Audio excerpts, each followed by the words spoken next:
Good morning, mamas. It's Karen Gruber, the Inspired Mama. How are you today? It is a beautiful day in Colorado here today, and I'm very happy to be here with you this morning. I get to work with moms who just know that they want something different for themselves and for their families. They are tired of the day-to-day minutia, and the life that they find themselves in currently is not quite the life that they had envisioned for themselves. And they are ready to make that shift. And so together we bridge that gap between being a really good mom and having the meaningful, fulfilling life that they envision for themselves, that they want for themselves. And I've been thinking about a lot lately about what it is that can keep us stuck, right? And what prevents us from enjoying our lives to the fullest and being the women and the mothers that we know we want to be and know we can be. And I was thinking about what our world has crafted and created around all the shoulds when it comes to what we should feel, how we should act, how we should be and move in this world as women and as mothers. And there are some very harmful assumptions out there about the perfect mom. And I think you know this perfect mom that I'm talking about, the one that society has created, the one that is unattainable based on these assumptions that have been accepted as truths, and what it is that keeps us hooked here, right? So I know that when I'm aware of what it is that is hooking me into doing what I know I don't want to do, or just, kind of falling into this pattern over and over again, is just being aware of what this hook is. And these false assumptions of being a woman and being a mother lead to very unhealthy practices. And it leaves us overwhelmed. It leaves us with huge anxiety, a lot of emotional pain, a lot of stress as we chase the unattainable. And there's a very fine line between being a really good mom and then being this perfect mom. And so I've spent some time pulling together what I call my top 10 a good mom should traps for you to bring into your awareness and see what is hooking you and what is feeding into these deep-seated beliefs that you have about yourself, about motherhood, about being a woman, and see if any of these click for you and what you can do to shift that, right? Because these are contrived beliefs, contrived assumptions, and we don't need to subscribe to them just because everybody else does. So here's my top 10. Number 1, a good mom should take care of her family first and foremost. Now, I know that you mentally get that this is not the case and this is not true, but how many times do you find yourself canceling appointments because somebody in your family needs something, or postponing a coffee with friends, a good girlfriend, because your kid needs something that day or in that moment? I mean, how many things get shuffled around that you really are looking forward to, that you really want to do, because somebody else is putting something in front of you? So that's number 1. Number 2, along the same lines, is a good mom should sacrifice everything for her children. Again, No, a good mom shouldn't sacrifice everything for her children. But I personally, oh my gosh, this was so my belief and so my system and way to live when Jamie was first born, right? I chose to have this child. This is now my responsibility. This is my doing. Of course I have to sacrifice everything for her. But we all know a martyr mom, right? It leads to resentment, the ugliness, the martyr mom who sacrifices everything in the name of her children and lets everybody know it, including the kids. That's not the kind of mom I wanted to be. And I'm sure it's not the mom that you want to be. So a good mom should sacrifice everything for her children. How much do you buy into that?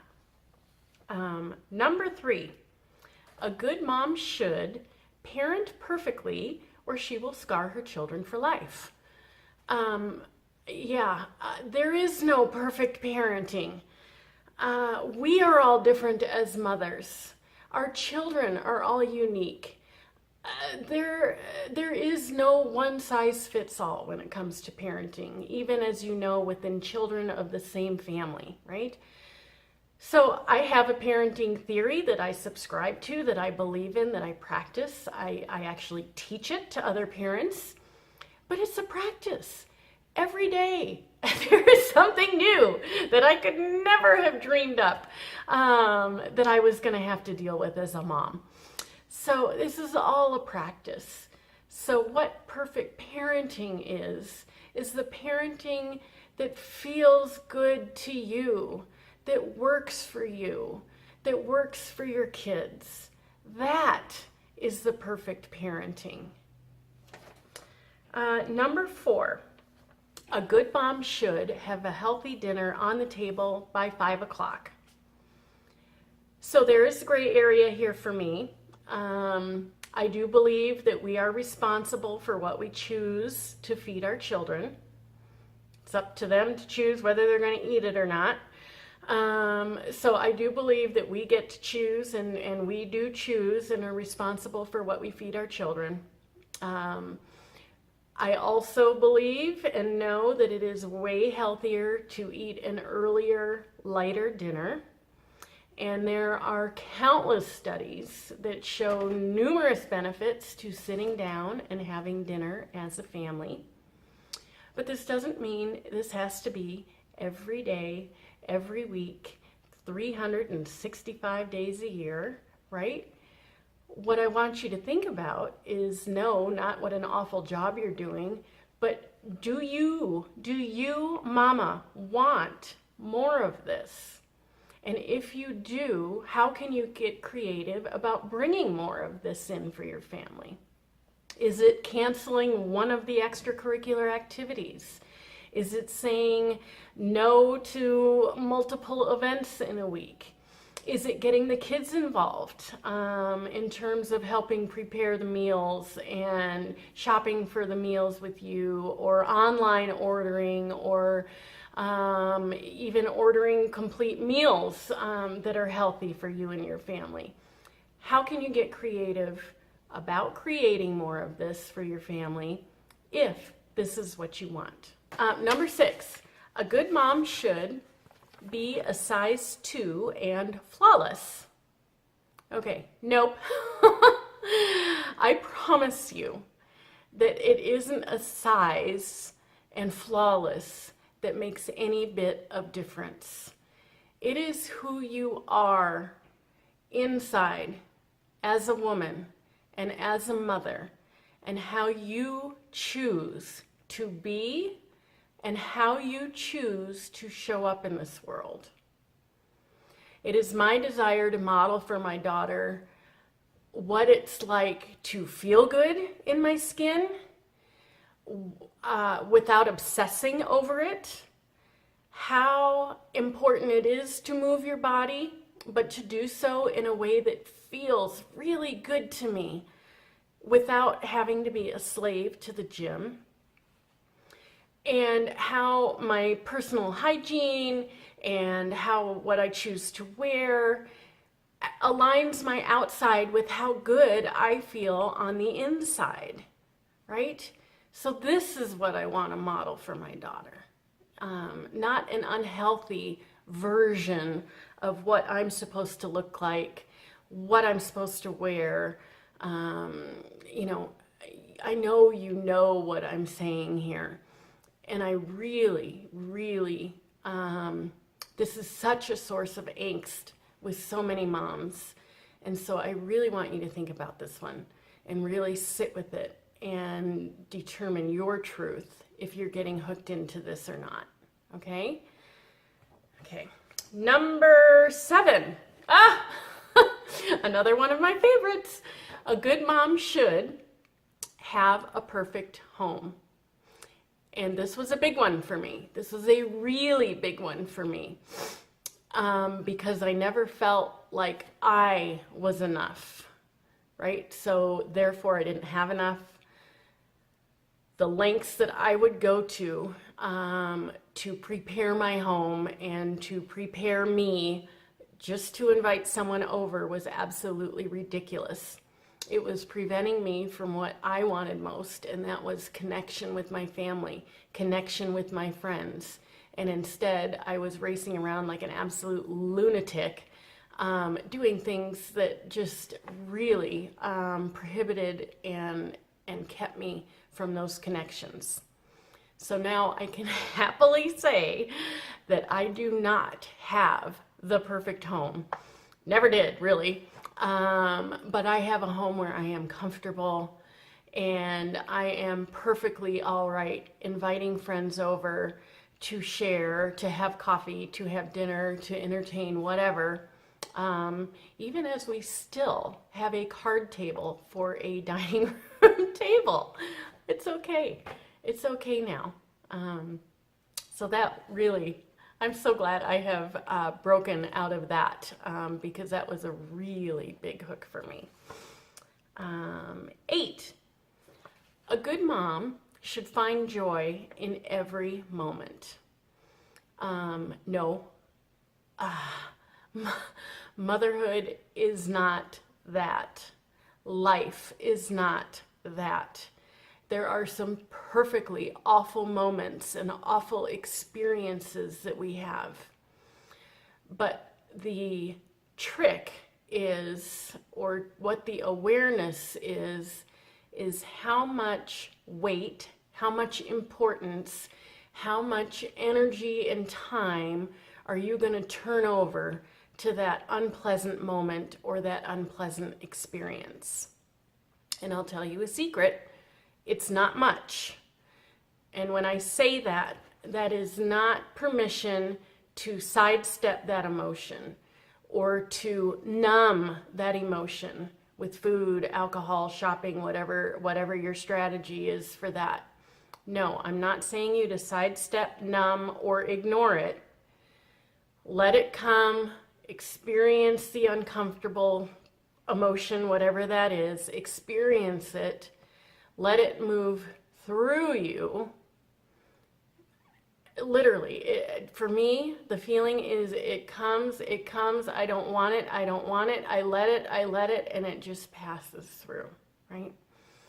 So see if the next time you are feeling unhappy, angry, sad, whatever, anxious, whatever this feeling is, that you feel like, oh no, I should be joyful, whatever that is, let it come. Let it come, feel it in your body, and then just let it exit. And I promise you, the more often that you embrace this feeling and let them process, let them go through you, the quicker in future moments they will pass through you. Because you're like, oh yeah, that's no big deal. No big deal. So you have to honor these feelings as well. They are all of you, right? We are all of it. Good and bad, right? So all of these things need to have their moment, their time, their respect, right? Okay. Number 9, along the same veins, A good mom should ensure that their children are always happy. Again, no. Our big mama hearts, of course, we don't want them to feel sadness. We don't want them to be in any pain, any more than anybody else. But it is not our job to fix everything for them. They have their own journey. Now, I know that it is our job to equip them with the tools to deal with these unpleasant or hard emotions and feelings, and we can help them with these tools and help them through these things. But to fix everything and ensure that they are happy, happy, joy, joy all the time, no, absolutely not. Same with honoring all of your emotions and allowing anger, frustration, fear, all these things. Our kids need to feel these, or there is no way, there is no hope for them developing healthy strategies and having healthy tools to deal with these stressors and these uncomfortable feelings. Okay? Number 10, a good mom should always have positive feelings about her kids. No, your kids, my kids will sometimes, often, frequently do things that disappoint us or irk us or displease us in some fashion. And again, to deny yourself these emotions or these feelings is super unhealthy, right? So yes, there are times that our kids are going to disappoint us. There are times when we're going to be like, who is this person? Yet through it all, it is our job, our calling, our sacred assignment to love them unconditionally. No matter whether we like what's going on, whether we're happy with it, whether we wish they would do something different, our job is to love them unconditionally and allow them their journey and allow them and celebrate the people that they are and the people that they are becoming. Yeah. Okay. So those are my top 10 a good mom should traps. And I just want to mention, every mom has felt some of these, all of these, one of these at some level, at some point in her life. So you are not alone in these. I would say they are very common. They are very natural things to relate to, emotions to feel. You are not alone. So I hope you had some fun with these. I did. Once I started writing them, I was like, oh my gosh, oh my gosh, oh my gosh. Yes. Yes, this is me. I have had this, some way more than others. But I'm hoping you can see the light of how unhealthy they are and how unrealistic they are. And again, there is no perfect mom. There is a perfect you, right? And that is more than enough. So I just want to remind you that if you haven't picked up your Masterful Mom Playbook yet, it is there waiting for you. It's been designed for your specific challenge as a mom with a tool to help you make a shift today in this moment. And if you haven't yet picked up, know what your challenge is, it's time to take the Masterful Mom quiz. I will put the link down there below. That will give you some insight as to where you are super shining as a mom and really knocking it out of the ballpark, and also what your underlying biggest challenge is right now, and a tool that will help you with that. So if you haven't taken the quiz and don't know what your challenge is, that's step one. If you already know, make sure you grab that playbook, okay? And that will walk you through the practice. It will give you the tool, and it will really help make that shift truly today by the end of the day. So that wraps it up for today. I want to thank you so very much for being here with me. It was a really super special morning for me. Thank you for being here, and I look forward to seeing you again soon. Big love. Bye.